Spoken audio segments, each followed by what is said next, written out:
මිනිස්සු වැරදියට හිතන එක හරිගස්සන්නේ අනේකේ මහා වෙනස අතෑරලා මම දැන් ගොඩක් කල් විශාල මුදලක් වැය කරලා පඩිගෙවල නැන්දගේ අභාවයෙන් පස්සේ මගේ කඳුළු වල ඇත්ත නැත්ත හොයන්න ලිට්මස් පරීක්ෂාවට මාව ලක් කරපු ආණ්ඩු විරෝධී සෝෂල් මීඩියා කැම්පේන් එකේ ගින්නෙන් දැවෙමින් හිටපු සුළු පිරිස දැන් ටිකක් නිවිලා හින්දායි මම මේක ලියන්න හිතුවේ. එක එක පේජ් වලින් පෝස්ට් හදලා ඒවට ප්‍රොෆයිල් ලොක් කරගත්ත ෆේක් account වලින් කමෙන්ට් කරලා ජනමතය මේකයි කියලා පෙන්නලා කුඩා පිරිසකගේ හරි හිත ආයෙත් නම්ම ගන්න හදන යාචකයින් ගැන ඇති වෙන්නේ අනුකම්පාවක්.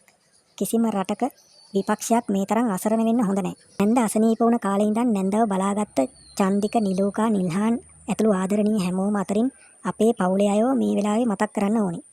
ඒ අතරින් මංජු අයියා සහ පවිත්‍ර අක්කා සුවිශේෂයි. ඒ දෙන්න කැනඩා යන්න කලින් සහ අන්තිම දින කීපයේ නැන්දගේ හැම වැඩකදීම නැන්ද ළඟින්ම නිතරම හිටියා. නැන්දා එක්ක ඉන්දියාවේ ගිහින් නැවතුන පද්මිනි අක්කවත් නැන්ද ළඟ ඇතැම් දවස්වල හිටපු කල්යාණි නැන්දවත් මතක් කරන්න ඕනේ. අවසාන කාලයේ නැන්ද අසනීප වීමත් එක්ක දමයන්ති නැන්ද සෙනාලි නංගි මම නැන්ද ළඟ වරින් වර නතර වෙලා හිටියා. අපේ පවුල විශාල පවුලක්. ලොකු පිරිසක් ඉන්නේ වෙනත් රටවල.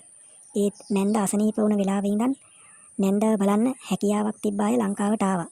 මූල්‍යමය විදියට වගේම නැන්දට අවශ්‍ය කරන දේවල් ලංකාවට එවලා ඒ අයගේ ආදරේ නැන්ද වෙනුවෙන් දුන්නා. නැන්දට අමාරු වුණ සමහර දවස්වල නවලෝක රෝහලේ MICU එක පිටත පවුලේ අය පිරෙනවා. එයා ආසම කෑම හදන් එනවා. අදටත් ඇයව බලාගත්ත හෙදියන් මට කතා කරනවා. පරම්පරා ගණනක් ආදරේම එකිනෙකා කෙරෙහි බෙදමින් ජීවත් වෙන පවුලක් අපි.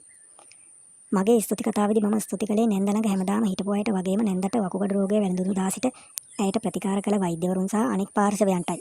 නැත්තම් ඒ ලයිස්තුවට නැන්දට ඉතිහාසයේ සිට උපකාර කළ විශාල පිරිසක් දක්වා විහිදී යනවා.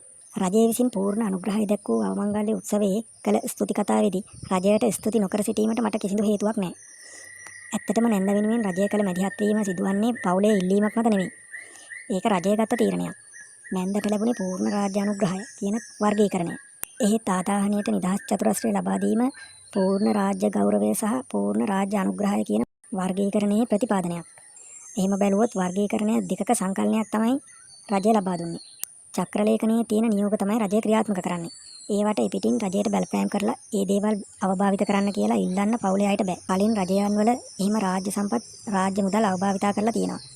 අපි රටක් විදියට ආර්ථික ගොඩ යන්න උත්සාහ කරන මොහොතක ජාතික ශෝක දිනයක් කියන්නේ රජයේ ආදායමට බලපෑමක්. මම හිතන්නේ නෑ නැන්ද වුණත් මේ වෙලාවේ එහෙම දෙයකට එකඟ වෙයි කියලා.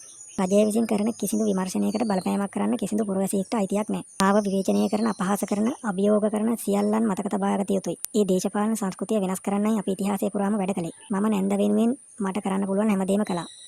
තව පුළුවන් වුණා නම් හොඳයි. මට ලැබුණ හැම අවස්ථාවකදීම මම නැන්දව ආදරෙන් බලාගත්තා. නවලෝක රෝහලේ නේවාසිකව ඉද්දි නැන්ද ළඟ නතර වෙලා යාට සත්කාර කළා. නිින්ද යන්නේ නැහැ යාට එකම විදියට ඉද්දි. ඉතින් රැයට ලස්සන මියුසික් දානවා, සින්දු දානවා. මම උදෙන්ම මූණ හොදලා කොණ්ඩේ පීරලා ඇහිබැම චුට්ටක් හදලා පවුඩර් දාන්න ඕනේ යාට. පර්ෆියුම් දානවට යා හරි ආසයි. එකම විදියට ඉද්දි ඇඟ රිදෙන නිසා මම අත් කකුල් මසාජ් කරනවා. අනේෂා නිදා ගන්න බබා කියලා නැන්දා ඒ වෙලාවට කියනවා. ලේ ගන්න කටු ගහනවට තමයි එයා බයම. ඒත් හැමදේම ඉවසීමෙන් එයා දරාගෙන හිටියා. වේදනාව මැද්දිනුත් එයා hina වෙලා හිටියා. දවසක් දෙකක් එන්න බැරි වුණොත් කොහෙද බොල ගිහින් හිටියේ කියලා නැන්දා අහන විදිය මට දැනුත් නැවිලා පේනවා. ඉතින් මගේ නැන්ද ගැන මගේ හිතේ තියෙන ආදරය බැඳීම මතක සුවිශාලයි. නැන්ද නැති වුණ වෙලාවේ එයාව මුලින්ම දැක්කේ මම. ජයරත්නකේදී නැන්දව මුලින්ම පෙන්වුවේ මට. ඒක නිසා මගේ කඳුළු වල බරමනින්න කිසිම කෙනෙක්ට සදාචාරාත්මක අයිතියක් නැහැ. අපි ගොඩක් දේවල් බෙදාගෙන තියෙනවා. නැන්දට ආකාශ කුසුම් චිත්‍රපටිය බලන්න ආසයි කිව්වා. මම ප්‍රසන්න මාමා එක්ක කතා කරලා ෆිල්ම් එක බලන්න ෆිල්ම් හෝල් එකකට එක්කන් යන්න මම නැන්දට පොරොන්දු වුණා. ඒකේ රංගපෑම් ගැන අපි යනකම්ම කතා කළා. නැන්ද ගැන ඩොකියුමන්ටරි එකක් කරන්න දිලීප අබේසේකර ඇහුවා කිව්වහම දිලීප කරනවා නම් කරමු කිව්වා. මේ සියල්ල බොහොම බරති මතක විතරයි දැන්. ඉතින් ඉදිරියටත් ඈහා ගත කරපු මොහොතවල් වලදී ආදරය ගැන, රංගපෑම් ගැන, සම්බන්ධතා ගැන, ජීවිතය ගැන ඇය සමග කතා කළ බොහෝ දේවල් මගේ ජීවිතේ පුරාම සුරක්ෂිතව තියෙවි. අන්තිමට මට කියන්න තියෙන්නේ අපි හැමෝටම දේශපාලන මතයක් තියෙනවා. එතනින් එහාට ගිහින් මම ක්‍රියාකාරීව ඒ වැඩවල නියැලෙනවා. දැන් අවුරුදු 11ක විතර ඉඳන්. මම හිතනවා මගේ පවුලේ අය සහ මාව විශ්වාස කරන අය දන්නවා කියලා මම කලාව කරන්නේ දේශපාලනය කරන්නේ මගේ පෞද්ගලික වාසියට නෙවෙයි කියලා. බලය තියෙන කණ්ඩායමක් පක්ෂයක් එක්ක නෙවෙයි මම දේශපාලන කතිකාවේදී එකතු වුණේ. රාජ්‍ය බලය බිඳුවක්වත් තිබ්බේ නැති ජනතා ව්‍යාපාරයක් එක්කයි මම වැඩ කළේ. දැන් මේ ජනතා ව්‍යාපාරයට රාජ්‍ය බලය ලැබිලා තියෙනවා. ඒත් එහෙම කියලා අපි ජීවත් වුණ විදිය කිසිම වෙනසක් වෙලා නැහැ. මගේ මේ දේශපාලන ස්ථානය වෙනස් වෙනවා නම් ඒ වෙනස් වෙන්නේ මටවත් මගේ නැන්දාටවත් මගේ පවුලටවත් පුද්ගලික වාසියක් නොලැබුණා කියලා නෙවෙයි. මේ රටේ මිනිස්සුන්ට අපි විශ්වාස කරපු ජීවිතය ලබා දෙන්න බැරි වුණොත් විතරයි. ඉතින් මේ වෙනුවෙන් මම මගේ කලාව ඇතුළෙත් සමාජීය ජීවිතය ඇතුළෙත් දිගටම වැඩ කරනවා.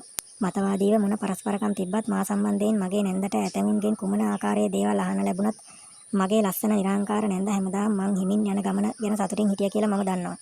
සමනලි.